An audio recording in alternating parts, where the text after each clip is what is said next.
Greetings from Midtown Manhattan.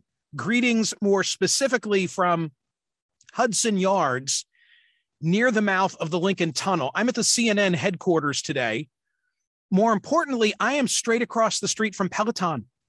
When I go to the men's room and look out the window, I think I'll be able to see Hannah Corbin. At least I hope so.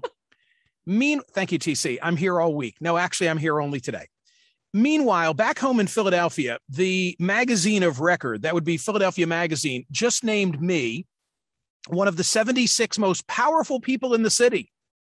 It is a subjective listing, of course. It's one of those every couple of year rankings. I won't lie to you. It's nice to receive that level of recognition. I'd rather be on the list than missing from the list of the city's most powerful. So I want to make sure that I thank the Academy. A friend of mine emailed yesterday, an out-of-town friend, and she said, "Congratulations on making the list. You deserve to be higher than 73 of 76. To which I responded, I think it's an alphabetical listing, but it is not an alphabetical listing.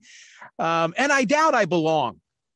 I mean, in all seriousness, I doubt I belong on a list of the most powerful residents of this city and the surrounding area. Frankly, the guy who is number 76, you'll have to get the magazine if you're curious, and who I know well, he deserves to be number one. If he's in the mix, he deserves to be number one. He doesn't deserve to be 3 slots removed from me. Or maybe he should be number 2. Because I've said before that any honest listing of power in the city of Philadelphia needs to recognize David L. Cohen, now our ambassador to Canada, and I would have said this before he was the ambassador to Canada, as the most powerful person in our city. Think about it. Who's the most powerful person in your city, wherever it is you reside? Person number 1 is pretty darn impressive. Person number 1 is pretty darn impressive. Her name is Caitlin. She goes by Katie Carrico. Caitlin, or Katie Carrico, Philadelphia Magazine says, is the most powerful person in our area. And who could argue with that assessment when you know that she is a 66-year-old scientist, resides in the Philly burbs. She lives in Jenkintown, for those who are local to me. The daughter of a butcher. I love this story. Born in Hungary, wanted to be a scientist as a kid, even though as a kid she'd never met a scientist.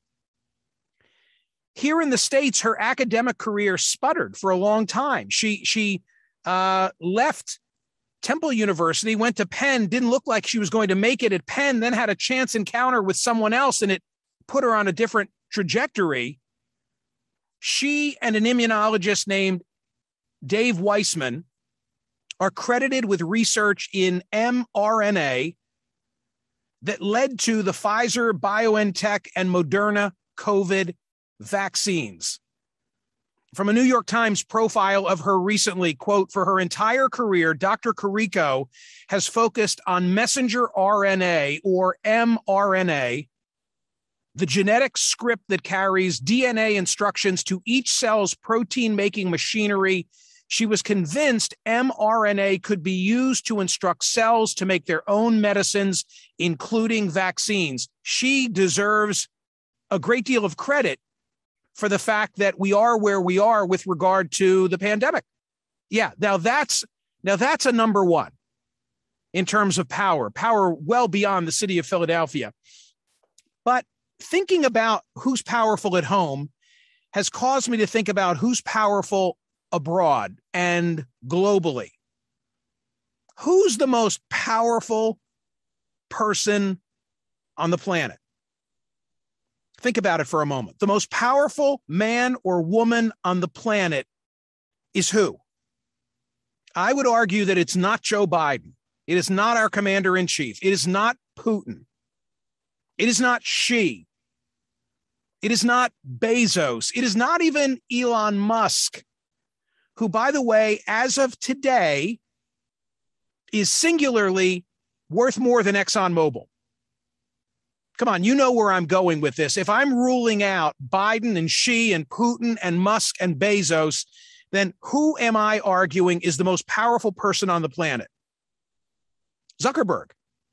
Without a doubt, it is Mark Zuckerberg. It is such an unbelievable story how this, geeky Ivy League undergrad looking to meet girls and using the Harvard Facebook computer version builds a business that today has 3.6 billion users and shapes the world debate like nobody else. The scale of his influence is unprecedented and frightening on some levels. And that's my conclusion after doing a lot of reading in the last 24 hours about these so-called Facebook pages. And now no less than a consortium of journalists and media outlets are working together because there's so much information. I think they recognize no one outlet can effectively cover all that there is now in the public domain about Facebook. I'm looking at Brian Stelter's Reliable Sources newsletter today. He said last week, the number of American news outlets with access to internal Facebook documents supplied to the SEC by Frances Haugen stood at 17.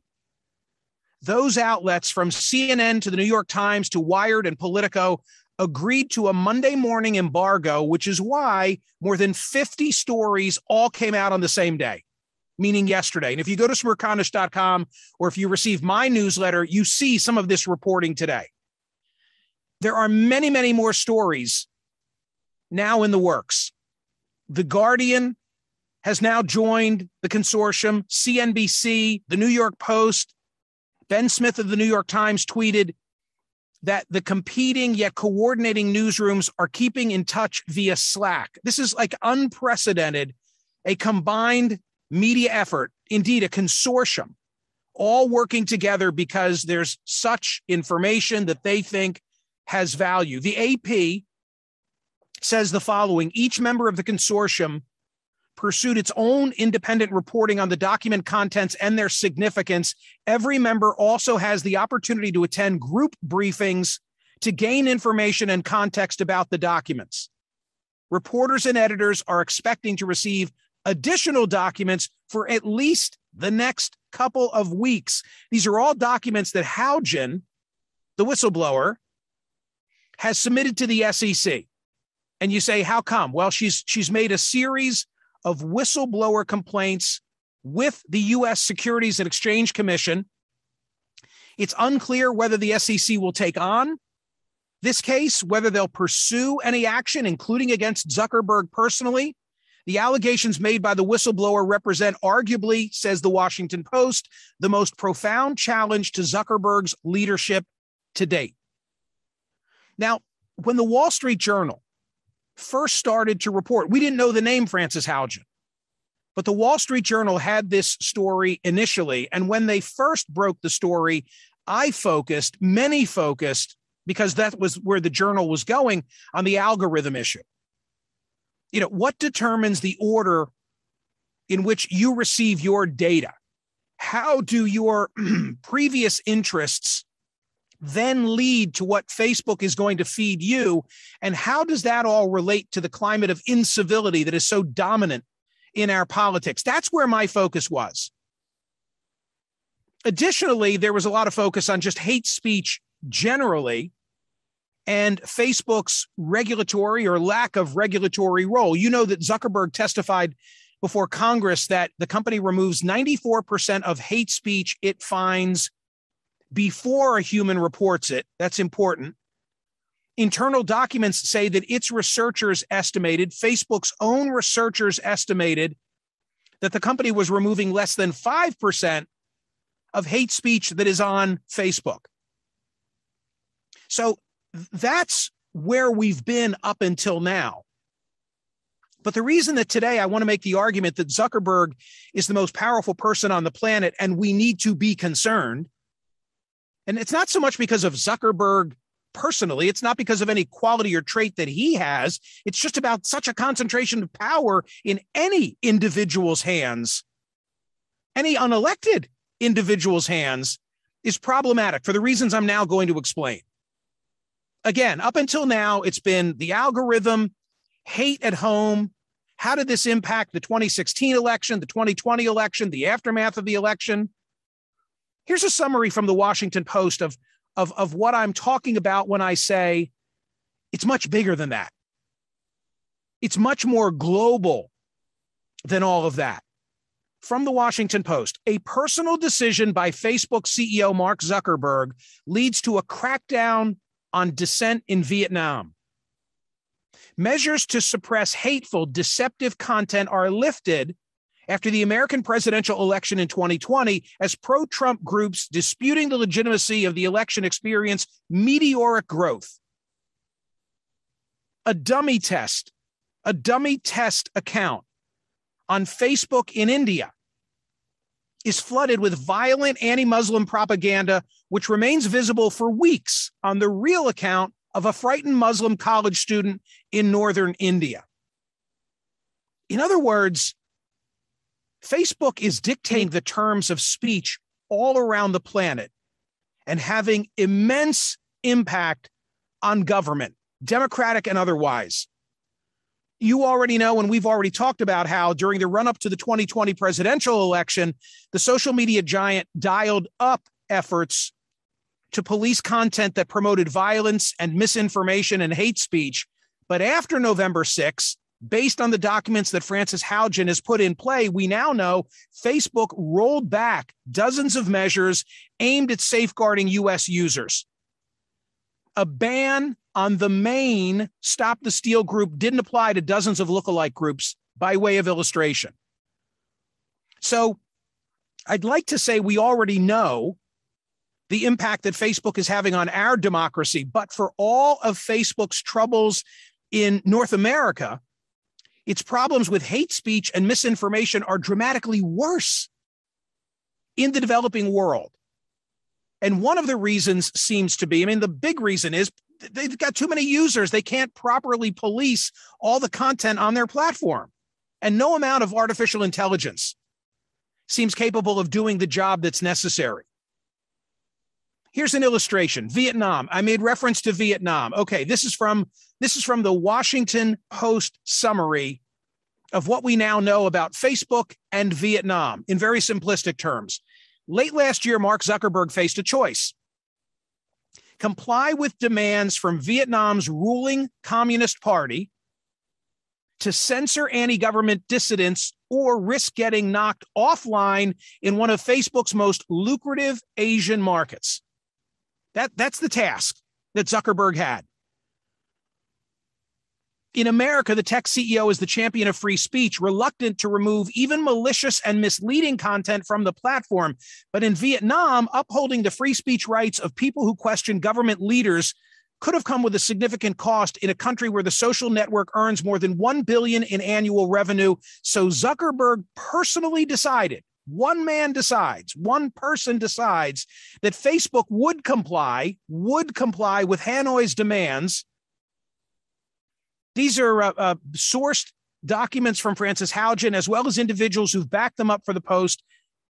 Ahead of Vietnam's Party Congress in January, Facebook significantly increased censorship of anti-state posts, giving the government near total control over the platform, according to local activists and free speech advocates. So, bottom line, he capitulated.